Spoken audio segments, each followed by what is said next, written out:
We'll try to keep faithful to the time as well, inshallah. So, and again, just to reiterate, there's no need to rush. Right? These are important topics that we're hoping to get quality out of, and even if we have to delay some of the rest of the syllabus. We're on track, though. We're on track. We built in some cushion room. Next, after we should be able to finish this outline today, inshallah ta'ala. Inshallah. But the next one is about waswasa, misgivings, thoughts, right? Understanding the sources of thoughts and how to deal with them and so forth. So that one we really want to give it its right, inshallah. Good. Bismillahir Rahmanir Rahim. Alhamdulillahi Rabbil Alameen. Wassalatu wassalamu ala Sayyidina wa Maulana Muhammadin wa ala alihi wa sahbihi ajma'in. Subhanaka la ilma lana illa ma 'allamtana innaka antal alimul hakim wa la hawla wa la quwwata illa billahi al-'aliyyil 'azim. فقد نوينا التعلم وتعليم وتذكر والتذكير والنفع والانتفاع والإفادة والاستفادة والحث على التمسك بكتاب الله وسنة نبيه والدعاء إلى الهدى والدلالة على خير وكل ما نواه مشايخنا ابتغاء وجه الله وثوابه وقربه. اللهم علمنا ما ينفعنا وانفعنا بما علمتنا وزدنا علما نافعا يا كريم. Alhamdulillah. So again we are discussing the maqamatul yaqeen. The maqamatul yaqeen, maqam, the station. Remember, this is something that is a permanent state of a person. This is not something that some days they're on, some days they're off, some days they do it, some days they don't. This is the point where a person has struggled so much with in adopting these attributes that Allah subhanahu wa ta'ala has opened the doors and allowed it to become a permanent state of theirs, such that their natural reaction to circumstances is these qualities. Sajiyatan, in Arabic, sajiyatan means second nature. That it's a second nature way that they deal with the world. We talked about repentance, fear. We talked about fear. We talked about hope, right? So that's, and the fear and hope are like a pair, where they complement each other. Having too much of one, right, would automatically necessitate having too little of the other, right? So they are used to balance each other out. The next pair, which are not as tightly correlated as fear and hope, is patience and gratitude. And again, these things can both be there at the same time. And there are debates as far as patience and gratitude, which is better? Right, Imam Ghazali, alayhi rahmatullahi ta'ala, in the Ihya Ulumuddin, he has a whole chapter, or a whole section on which is better, patience or gratitude. And I'll let you all read that on your time, inshallah. Cliffhanger.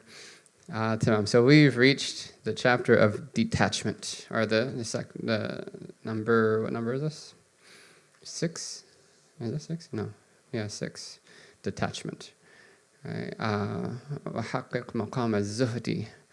Right? And Imam Haddad, in that poem that we started to read, right, where he said that there are 9 stations of certainty, and so you must memorize them and adopt them or apply them to your life. Start with having a sound repentance. Right? And then he says, right, of hope and fear, patience and gratitude, and then he gets to zuhud. So zuhud in Arabic means to abandon something.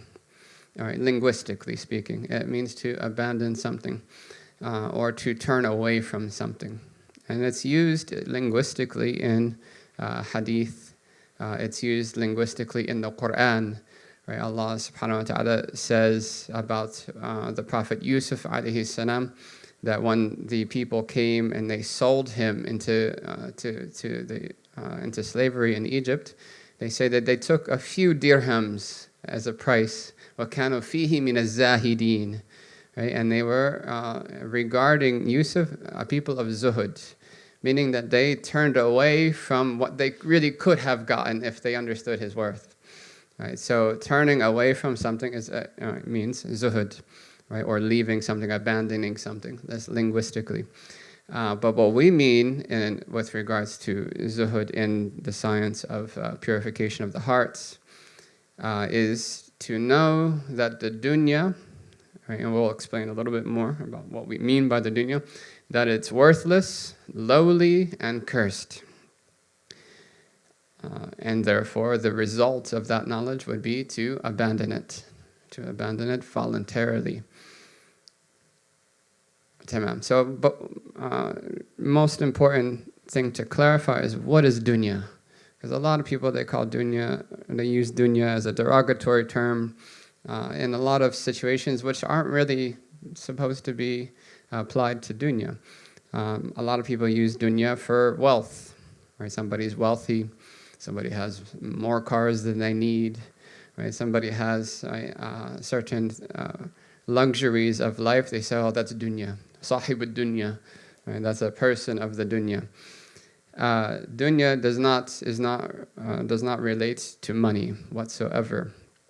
There could be a correlation, but it is not necessary that there has to be money involved. In fact, the Quran speaks about money using the word khair, that money is good. Right? And وَإِنَّ الْإِنسَانَ لِحُبِّ الْخَيْرِ لَشَدِيدٌ. Human beings are intensely in love with khair, with money. So money and dunya are not synonymous. However, there could be a connection depending on the heart of the person.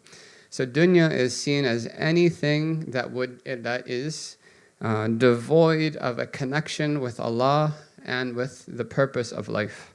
Anything that is devoid of a connection to Allah or to the purpose in life.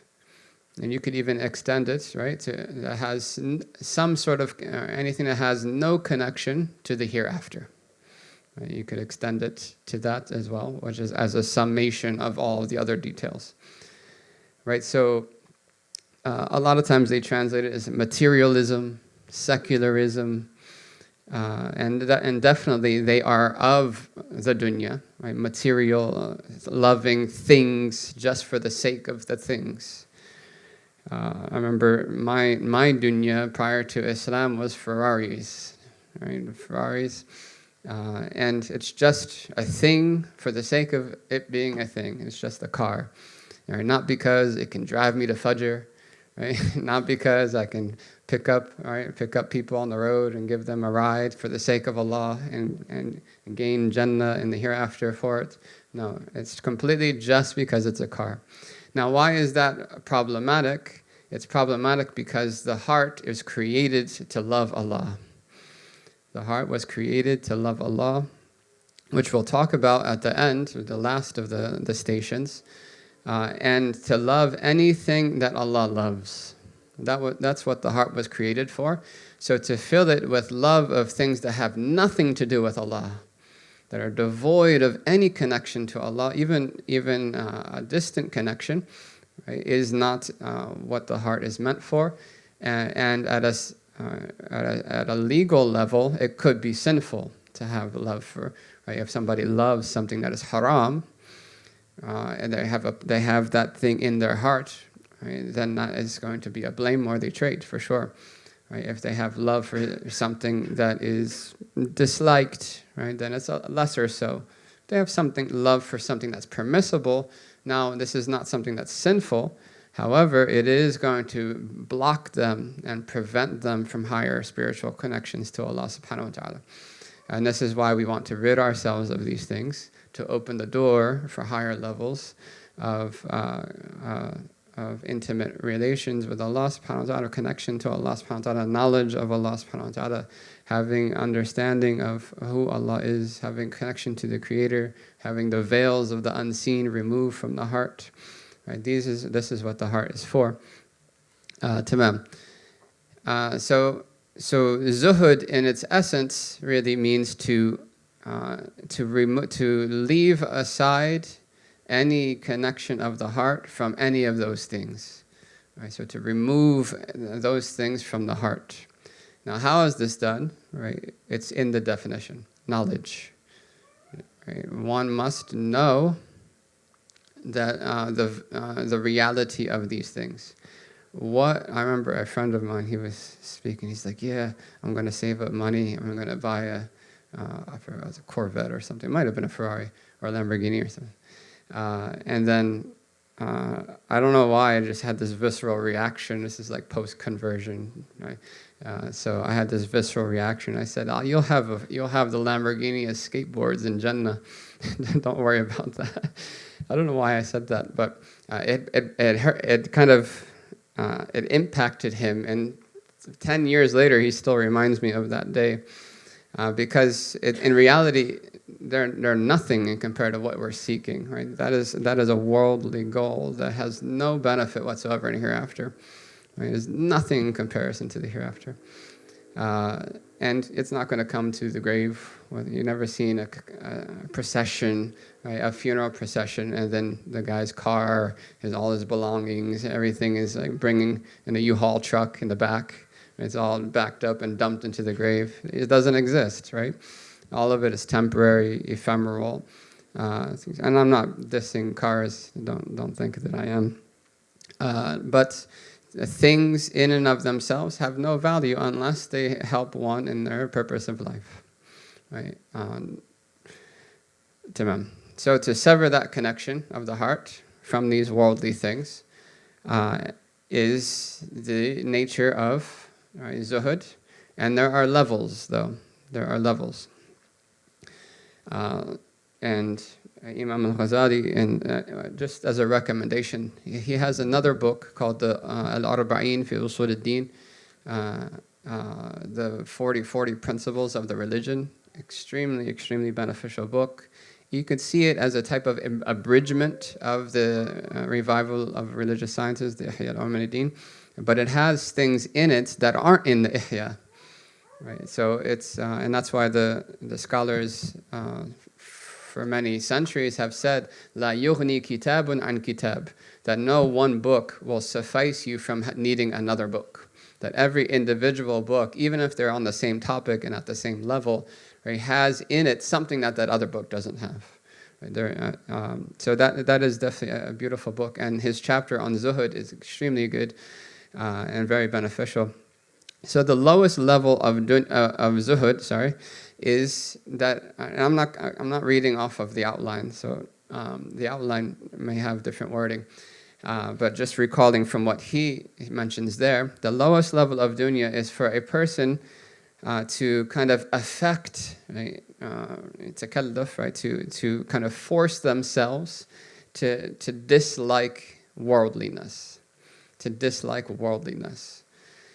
But the operative word there is they force themselves. It's affected, right? Takalluf, that they're pushing themselves to do that. So they'll see this might be the person, and you may have met people like this, right? Or you may have been like this at one point. I was, for sure. You see some sort of Ferrari driving. Astaghfirullah, it's dunya. Right, and you're kind of like you're kind of having this, you're kind of faking it till you make it, kind of thing, and even though your heart might still like it, it's like underneath you're like, wow, that's nice, but outwardly you're pushing your heart to recall the realities that this is not something of value in the sight of Allah subhanahu wa ta'ala. So it is a low level, right? One, because it's not second nature, right? So this person, right, they're trying to achieve this quality, but because it's not second nature, it is only a hal, it is a state, it's not a station. But if they continue on that path, and they keep striving to make that their reaction in their heart, basing it in knowledge that these things have no value with Allah subhanahu wa ta'ala in and of themselves, then a person will reach the second stage. So the second stage is that a person doesn't have to fake it. They don't need that affectation. They automatically recourse to that in their hearts. They look at it and are just like, that means nothing. Right? It doesn't have the same place in their heart as it did before. Right? And at this level, they might not even have that like underneath anymore. The name might just dislike it because it has nothing to do with Allah. But that is still, again, a lower level, right? But this is the person where you could say, okay, that's zuhud. Right? They have no connection of their hearts, no admiring in their hearts for that thing, you could say. But there's still an attachment to the heart, right? It's still there's still that negative, visceral reaction, right? Which is an indication that their heart is attached to it still. Right? Because the opposite of love is not hate. The opposite of love is indifference. Right? Love and hate are more alike than than one may think. Love and hate both have a strong reaction to something, a strong heart connection to something. But love is in a positive sense, and hate is in a negative sense. Right? And this is why it's extremely interesting and very ironic to be around people who are kind of these staunch atheists, right? Because it's almost like they hate God, right? But I have never sat with an atheist of that nature, except that we talked about God, right? So it's almost like they're so anti-God that their heart is immediately attached to God. Right, as opposed to somebody who just doesn't care, right? That would be more of the opposite of love, is indifference. It's like it doesn't matter to me, right? But for the one who hates, it matters. Right? For the one who loves, it matters. The one who is indifferent, it doesn't matter. So the second level is there's still a deficiency. Now the highest level is to have no heart connection to material things whatsoever. No connection, not negative nor positive. Right? I don't hate it. Right? I don't love it. I don't admire it. I just don't care. Right? That's the highest level. And Imam Ghazali, he brings a story of Sayyidah Aisha radhiyallahu ta'ala anha, and she was given a purse of money, right, as a charity, and by her nature. Right, and being obviously trained by the Prophet ﷺ, that she would divvy up that money that was given to her and give it out to different people. So she ended up giving out the entire 1,000 coins, 1,000 dinars, right, 1,000 gold coins, and her servant or her assistant said, "Why didn't you keep one of them so that we could buy food to break our fast? Why didn't you keep one of them so we can buy food to break our fast?" And she said, "If you would have reminded me, I would have done it." She completely just she forgot. It didn't matter. It was of so little concern to her that it didn't bother, but she wasn't negative against astaghfirullah, that's dunya, you have to take the hard path, it's the only way to Allah, it's difficulty. No, she wasn't like that. She just, I would have done it. I would have kept on. Right? That really is the zenith of zuhud, is to have complete disconnect between the heart and material things.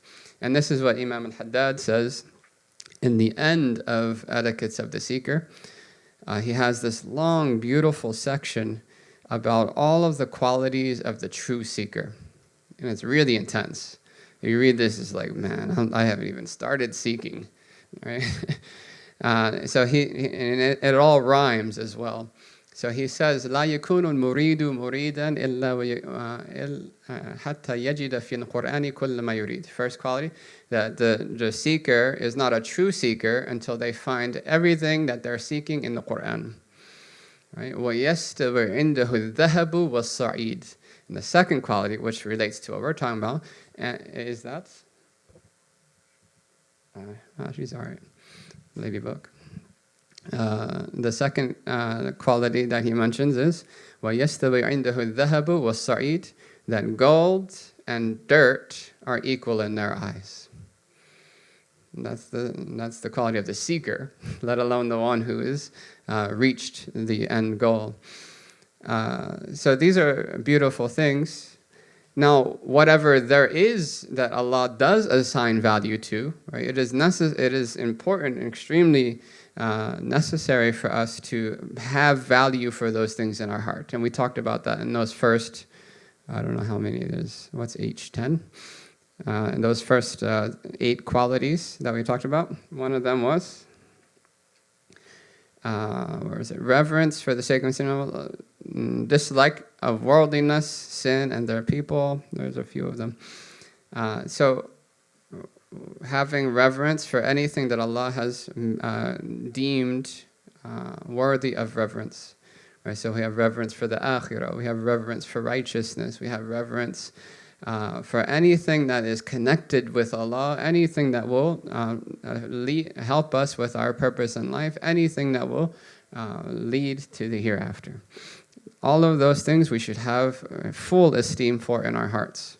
Right? But those things that have nothing to do with Allah, right? As the Prophet said, ad-dunya mal'una, the dunya is cursed. Right? With that specific meaning, that anything that is devoid of connection to Allah is distant from Allah's mercy, which is the definition of cursed. وَمَلْعُونٌ مَا فِيهَا, and everything in it is cursed. إِلَّا عَالِمًا أو مُتَعَلِّمًا, except for the person of knowledge, meaning knowledge of Allah, right, or the one who's seeking knowledge of Allah, أو مَا وَالَاهُ, or anything that connects with Allah subhanahu wa ta'ala, anything that will draw you towards Allah, right, is exempt from that la'na, that curse. Right? Everything aside from that is mal'una. Everything aside from that is distant from Allah subhanahu wa ta'ala. Now, how do we do it? That's hard. That's hard. And everyone has their different tests, right? For some people, it's cars. For some people, it's other things. Now, a person could have lots of money, right? But that does not mean they're a person of dunya at all. A person could have no money and still be a person of dunya. Right? So somebody could be a millionaire, but their concern, right, or their intention is that I was given this as a responsibility, and I want to use it, I want to earn it, use it in a way that is pleasing to Allah subhanahu wa ta'ala, that will get me higher levels of closeness to Allah in the hereafter. Right? So you have people like Uthman ibn Affan, who was extremely wealthy. He had a separate house, he had like a whole shed full of coins, gold coins. He had his own separate house for his coins. You had Abdurrahman bin Auf. These are extremely wealthy Sahaba. They had not just cash money, they had equity, they had land, they had huge acreage properties that they got from Khaybar and all the different things. Right? Date palm farms, right, for miles and miles and miles of date palms. Right? This is real wealth, right? Camels and hundreds of camels, thousands of goats. Like, this is real money, not just cash money. Right? This is assets, right? And they are people of Allah, and everything that they had was, right, for the sake of Allah, used in their deen and used in a way that is permissible.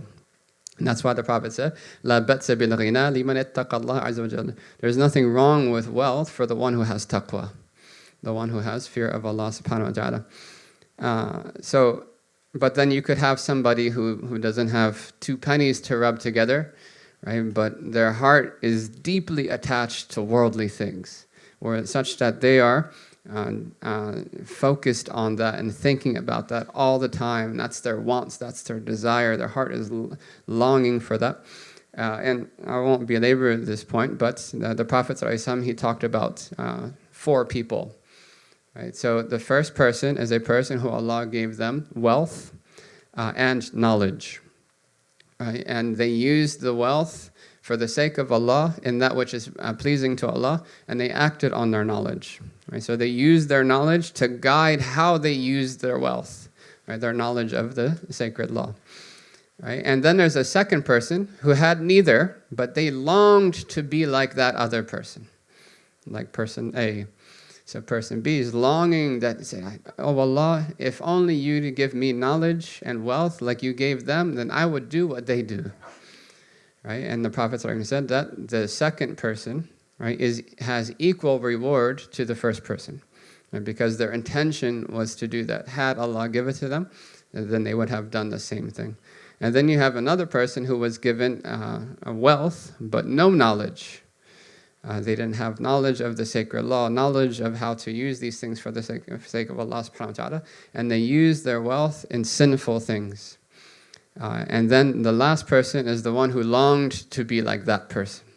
And the Prophet said that those two, right, are equal in sin. Right, so wealth is in both cases. They both have wealth. Right, but one used it for Allah subhanahu wa ta'ala, therefore they're a person of the akhirah. And the other one used it for dunya, therefore they're a person of dunya. But wealth in its nature, one must be careful, because the heart, right, the nafs is happy when it has wealth, because now it can do all those things that it wants to do. Sometimes people, their nafs wants to do a lot of things, but they're just broke. Sorry. Right, you don't have no money to do that. So I just put some signs together on the last part. You can read those. That a person is not boastful when they do have material things, that they're not boastful about it. And they're not worried when they don't. It doesn't bother them spiritually when they do not have these worldly things. They're not preoccupied in seeking these worldly things over that which is better for them in Allah's sight. So they won't sacrifice something of their deen in order to achieve these worldly things. Inshallah, we'll leave time at the end. You don't have it on there? Okay. No, I'm just reading from the notes.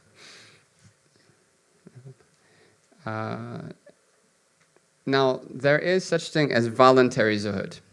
Right, so the lowest level of zuhud would be to leave the haram. Right, and that's what's obligatory.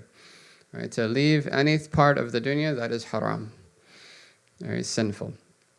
The next level would be to start voluntarily leaving things that are permissible because they are distracting. And because they are distracting, or there is something religiously better than those, and that thing is an obstacle in achieving that. Right? So you have many of the early righteous who voluntarily chose hunger. They voluntarily chose poverty. They voluntarily chose to wear rough, itchy, hard clothing. Right? And this is the very early days, and this is why in the early days they didn't use the word Tasawwuf, right? Sufism, or they didn't use this term. They spoke about the science of purification of the heart by the title of Zuhud.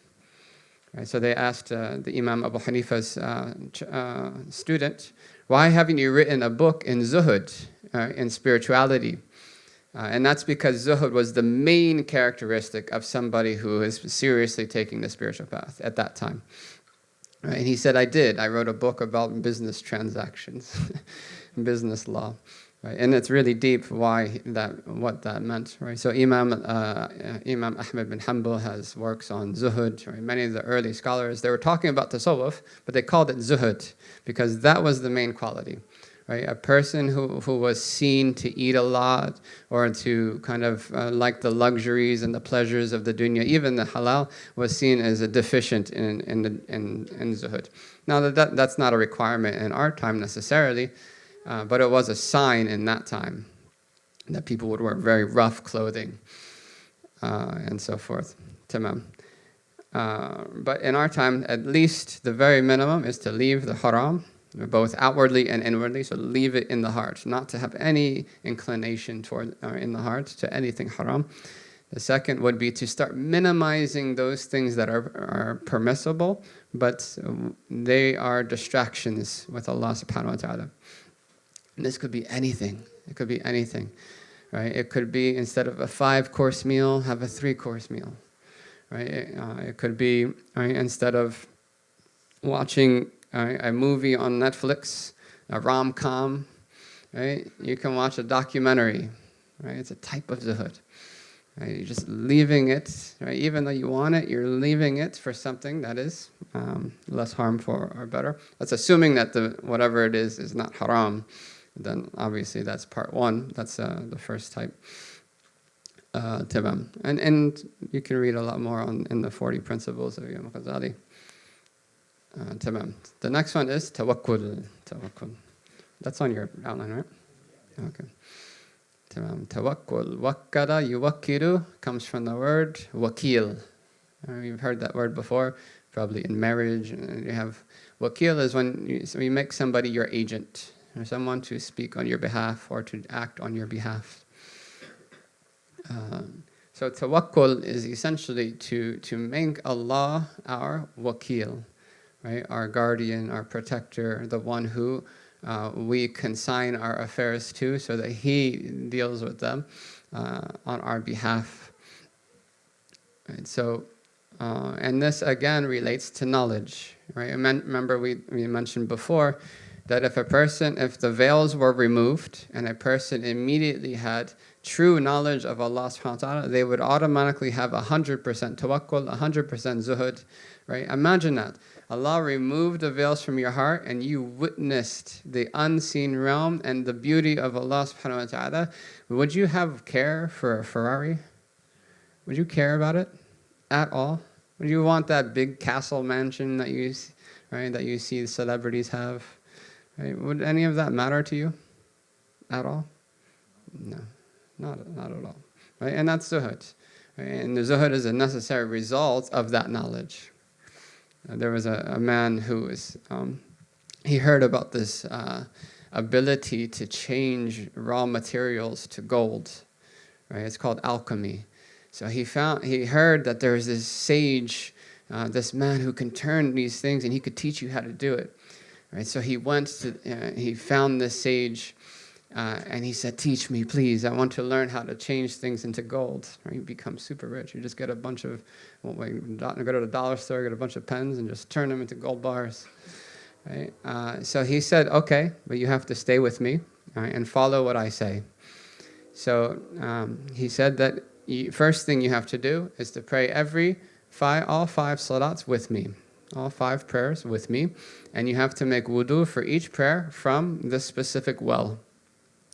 So, and he spent months and months with this sage doing exactly what he said, praying all these prayers together.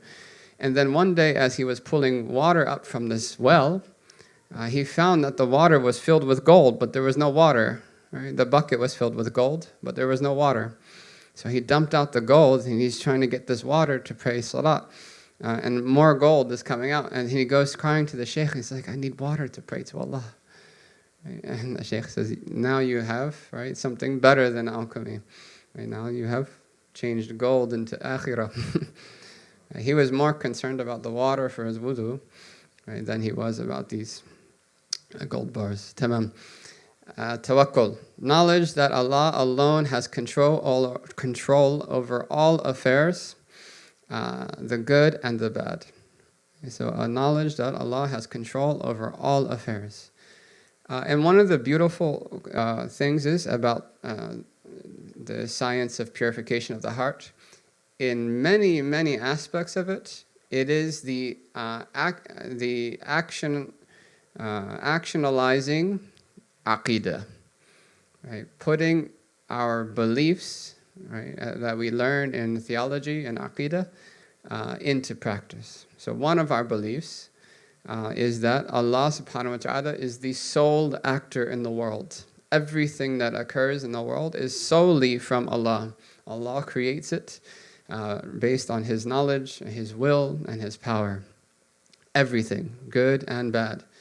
And whatever Allah knows to be the decree and the fates of the world will happen, regardless of any seemingly opposing circumstances. Right? As the Prophet said, that know that if all of the world were to gather to harm you, then they cannot harm you unless Allah wrote it for you to be harmed.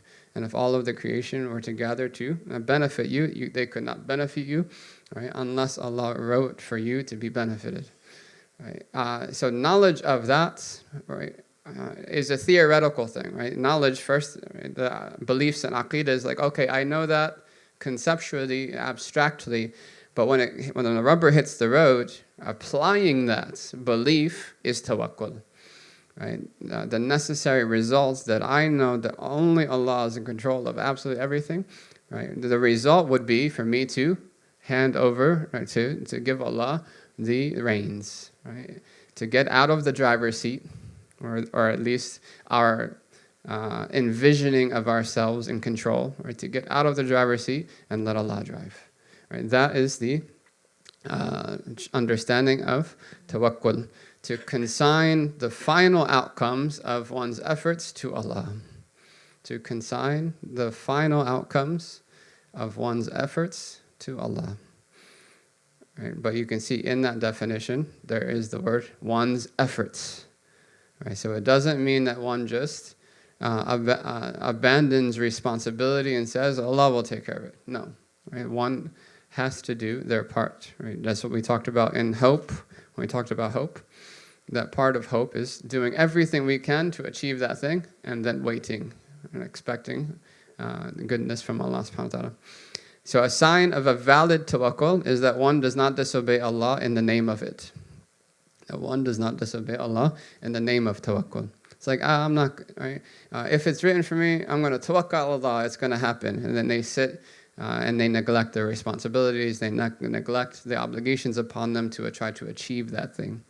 Right? This happens a lot with sacred knowledge. If Allah wanted me to learn, then it would happen.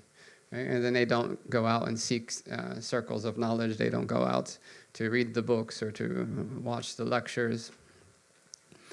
So, just some signs of a person of reliance, that one only hopes in Allah and only fears Allah. So you can see how these are tied with the other stations. Right? Such that they speak the truth before. A sign of this. So one only hopes from Allah. So that means that if there's somebody, like for instance, say you're praying salat next to Dr. Sahib, Dr. Saab, right? And you know Dr. Saab has a daughter that's around your age, right? And you know that if he only notices you and sees how good a student you are and right how good your ruku' and the sajda are, right, then perhaps, right, something good may happen. But then you see, right, Dr. Saab, that he's praying incorrectly.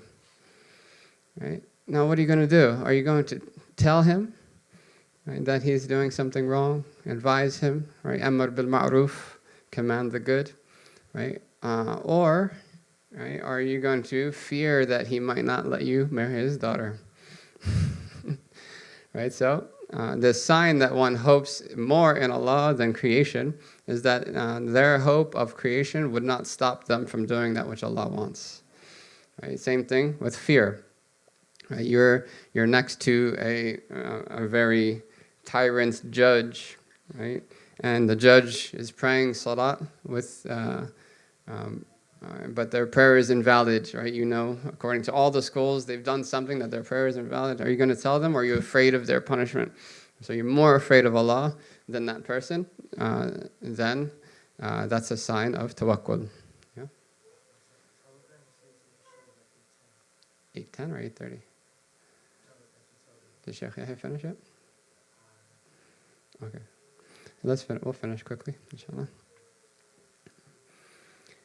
Now, some people, they consider taking certain means as a contradiction to tawakkul. And this is what we meant in the beginning, that one does not disobey Allah, right, or one does not neglect their responsibilities in the name of tawakkul. Right? So certain things that are means, right, it is necessary for us to take, and some means it is optional for us to take. But it is not against tawakkul to take the means. Right? So, for instance, if someone trusted that Allah is the provider, right, it does not go against that trust or that belief that for them to get a job. Right? So they're trying to earn that money in a way that is permissible with Allah subhanahu wa ta'ala. It does not mean that they're not reliant on Allah. It doesn't mean that they have to sit back and wait for the provision to come. Now, if they did sit back and wait for the provision to come, it would come. Because it's decree, it's divine decree. But it's bad adab with Allah subhanahu wa ta'ala, because we are commanded in certain aspects to take the means. Right? Especially when there isn't a legal obligation involved and other people are affected, like when it comes to expenditure on people's family and so forth. All right? One's tawakkul cannot harm another person. If that is the case, that's not real tawakkul, and a person is abandoning responsibilities and not in the name of tawakkul. Right? So if a husband's like, Allah will provide us, right, and right, the family doesn't have any sustenance, the bills are due, and no one's paying them, right? This would be haram in the name of tawakkul, right? It's even more problematic. But when one does engage in the means, one's reliance must be true. That their reliance is not on the means, it's on Allah subhanahu wa ta'ala, knowing that the means are just means, they're just a show of etiquette, they're just a show that Allah, that you want it, you want that thing from Allah subhanahu wa ta'ala.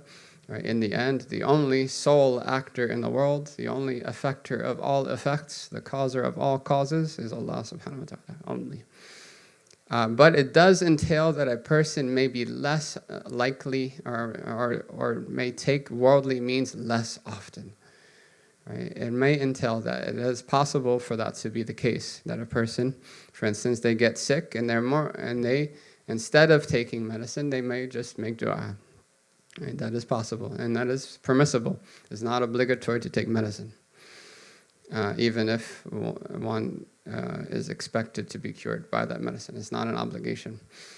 Now, abandoning the means is not necessarily praiseworthy, right? Except for a select few or a select people whose hearts are so engrossed in Allah subhanahu wa ta'ala that they find the means is just comical, and they just completely divorce themselves from worldly means. Those people do exist. They are the exception. They are not the rule.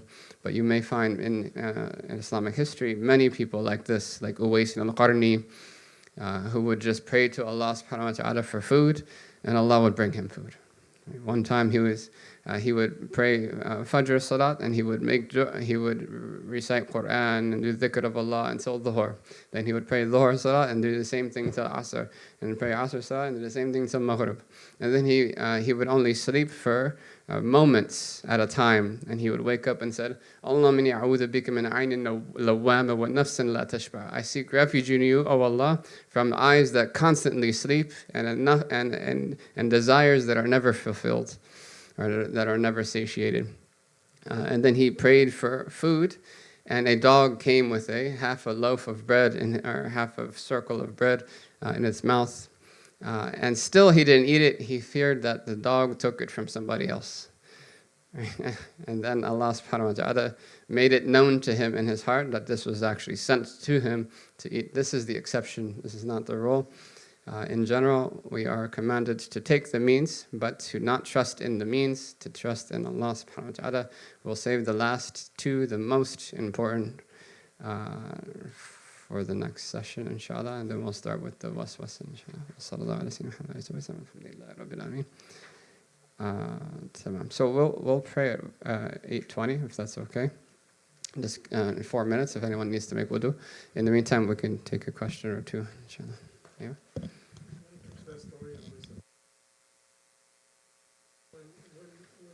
you said that Allah had put it into his heart that this came from Allah, Mm-hmm. is that like a form of inspiration? Yeah. Mm-hmm. Ilham is inspiration that people who are not prophets can receive. Right? So like Allah inspired the mother of Musa to put him in the basket. Right? Allah inspired the bees, right, in the Quran. And the word is used, the same word of wahi is used, but it means inspiration. Right? And the Prophet ﷺ said that indeed in my ummah are people who are muhaddathun, with a fatha, muhaddathun, that are literally means spoken to. Or generally it's translated as inspired. And he says that indeed one of them is Umar. Right? Somebody, they have inspiration in their heart for what to do and what's the best approach to certain things. So this is actually from the heart-to-heart on one side as well. But I remember one of the points I was mentioning as like a primary obstacle to this effect was that fear of the future is like a great obstacle, especially fear for your family, and that feeling of when I'm gone, how will my family survive and so on is like a very very big thing to them. Yeah. But how do you goes back to that same thing of, I believe you said like we shouldn't have that tawakkul for other people is like a very like different thing. Well, that was for the future. So the future is hypothetical.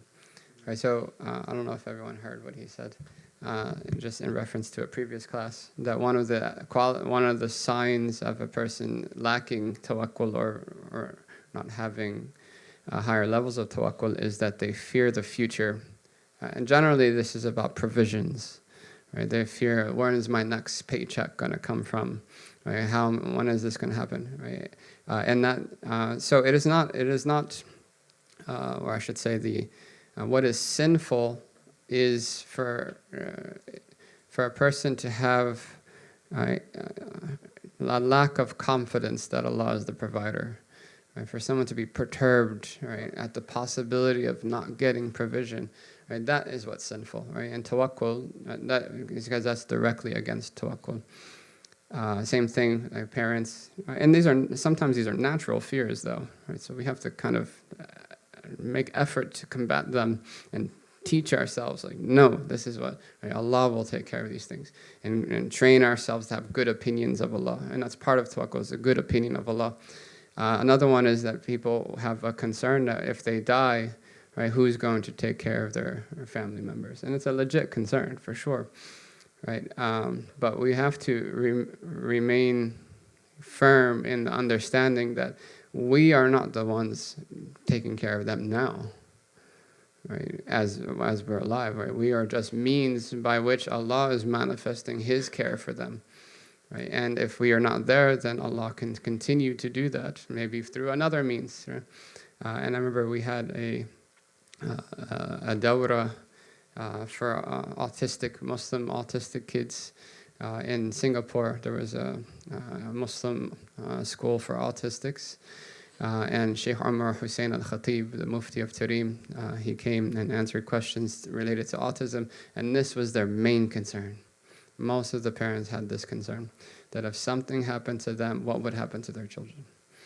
Right? And it's a legitimate fear. It's a legitimate fear. But this is where the jihad of, the greater jihad, as the Prophet referred to the spiritual path, is the greater jihad, is to fight those thoughts and have a good opinion of Allah and to trust in Allah subhanahu wa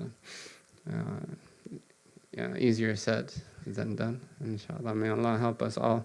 And one of the most important things to take away is we should make dua for these things, for each of these qualities. We should Ya Allah, make us of the people of hope, make us of the people of true fear.